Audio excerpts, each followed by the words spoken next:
MATAIO lona mata upu e fitu. O isi upu le la unga Yesu i le maunga. Awa tau te whaamasino atu. Ina ne i whaamasino ina o tau. Awa o le whaamasino ngā tau te whaamasino ina atu ai. E whaamasino ina ai o tau. O le fua fo i tau te fua ina atu ai. E toi fua ina mai ai ante o tau. Se ale mea e te wa ai atu ai se fasila au le mata o lo uso. Ai te le iloa e oele utu poto i lo lava mata. Pe whape whea foi ona e whai atu i lo uso. Tu maia.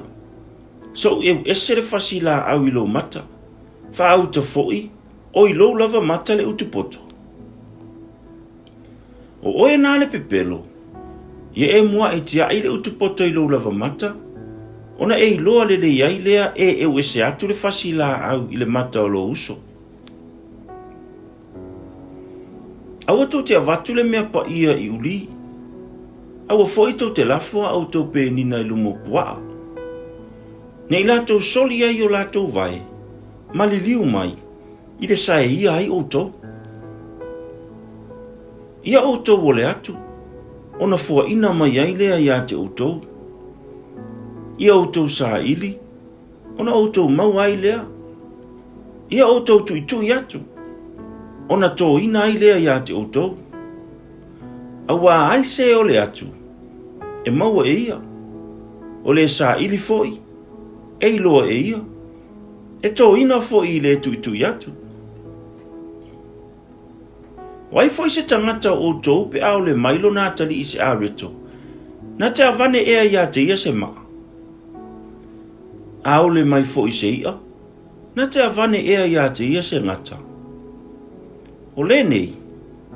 O tau e le anga. A whai ua i loa e o tau o nā watu o mea le lei maa o tau whanau. E le siri ea ona fua ina mai e lo o tau ta maa o le langi o mea le lei ie o le atu ai ia te ia.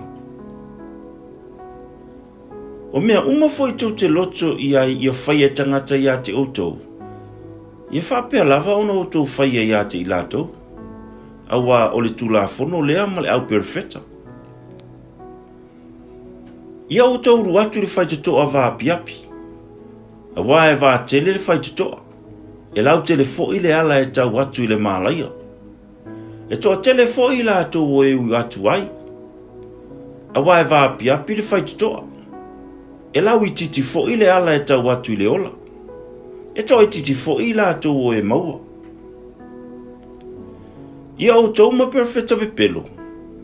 O e o mai a te o tau i ofu wha maa moe. Au te tonu o luko fe ai lava i lato. Tau te iloa i lato i o lato fua. Pe tau mai e tangata se fui vine mai le la au tui. Po o mati mai le la au talatala. E whapea fo i la au le lei tai tasima fua mai fua le lei. Au le la au le anga e fua mai fua le anga. E le mawhai i le la au le lei o na fua mai fua le anga. E le mawhai fo i le la au le anga o na fua mai i fua le lei. O la au umai le fua mai i fua le lei. E taia ia ma la fo ina i le afi. O le a fo i tau te ilo ai i la tau i o la tau fua. E le sa watu i le malo le langi i la tau uma o e whai mai a te au. Le ali ie. Na o le na te whai alfina ngalolo ta mau i le langi. E toa tele la tau te whai mai a te au i le aso. Le ali ie. Mātou tele i perfetane e ai lo ingoa.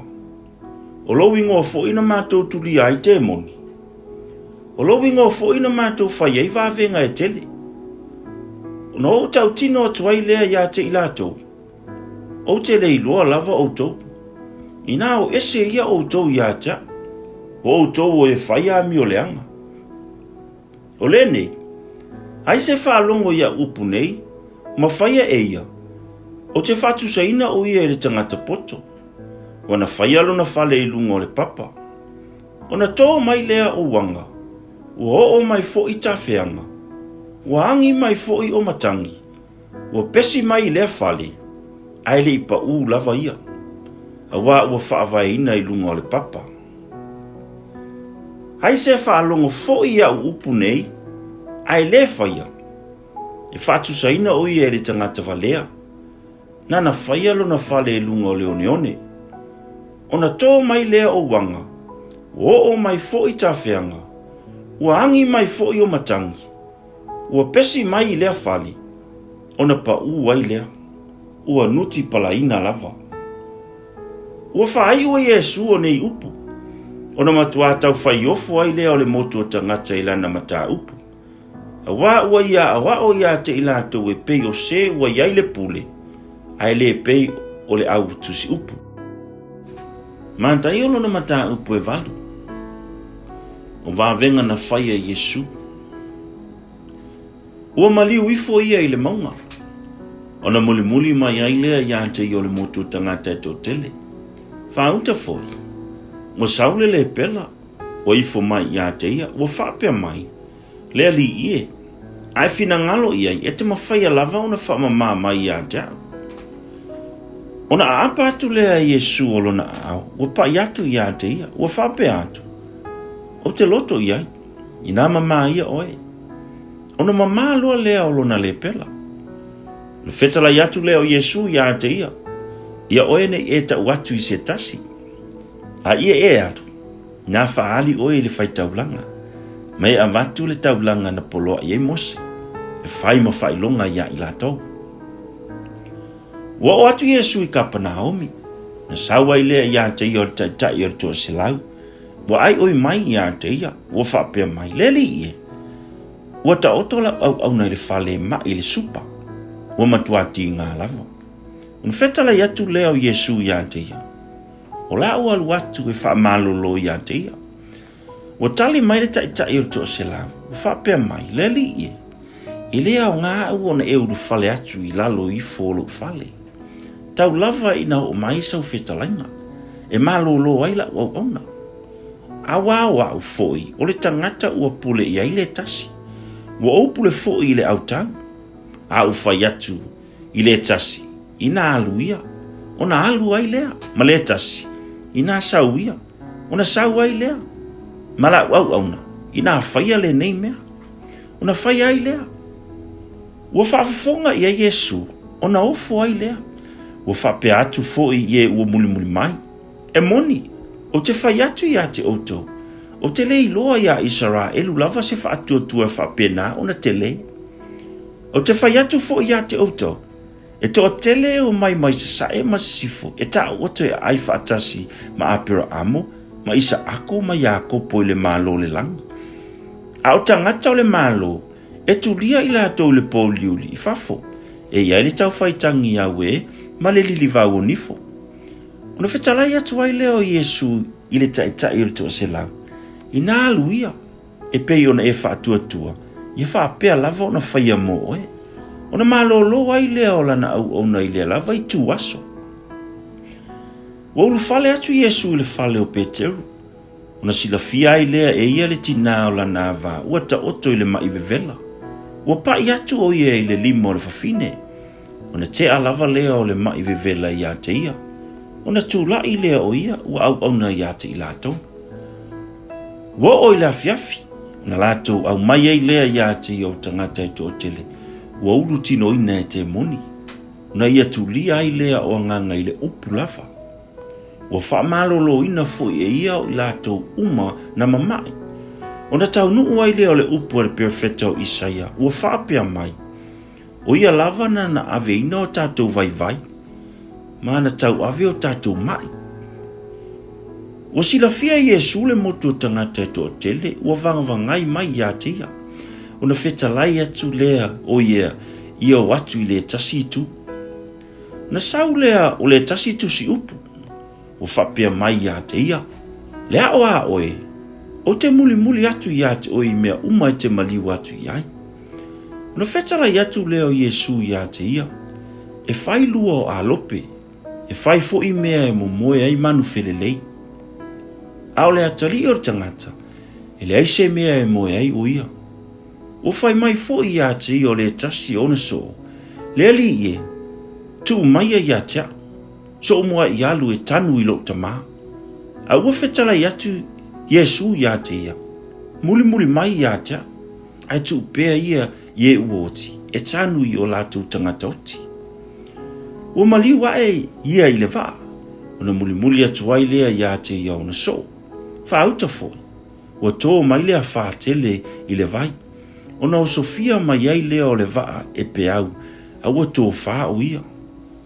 Ona o mai ai lea ona so, o whawhangu ia te ia, o whapea mai, lea li ie, ie whaola mai ia te i mātou, o lea mātou whano, ona whetara i atu lea o ia te i lātou. Se ale mea ua o tō mātatau ai, o tō e whātua i titi. Ona tū la i lea o ia, ua wavao i le matangi ma le vai, ona tele ai lea o le mālu. O tau whai ofo ai lea o tangata, ua whapea ane, ua sili lava le nei ali, a ua usi stai ia te ia le matangi ma le vai. Ua o atu ia i le tasi tu i le nuu o kere kese. O ne whatai i lea ma ia o tangata e to olua, ua uru tino ina e te moni, ua mai tu ngā mau. Ua matua whaavale mālosi i la ua. E le mawhai ai se tasi o na uiane i le ala. Whaauta foi. Ua ala langa i la ua. Ua whapea mai. Se alau na ia te i mātou nei, Yesu e, le alo le atua. Ua e maliu mai ea i nei e te whati ngā ia te i mātou, a ole i o iona pō. Ua mamau ane foi ma i lātou le lafu pua ai tele o te taa. Ua ai oi mai te moni ia te ia, ua whapea mai. A whai atu lia i mātou i whafu. Tu mai ia i mātou e o atu i lafu pua. No whetara i atu ai lea o ia te i lātou. I nā o ia. Ia lātou o i whafo ai lea. Ua o atu i le lafu pua. Whauta foi. Ua wheo sofi ifo le lafu pua a uma i le tofe i le vai. Ua mamate ai i le vai. Ona sola ai lea o e sa whangaina. Ua o i le ai. Matala atu mea uma. A toa ma mea ua o i e sa i ai te moni. Whaauta foi. Ua o uma mai le ai. E whafta ia i a Yesu. Ua lātou i loa o ia. Una lātou ai oi mai ai lea i alu ese o ia i lo lātou nuu.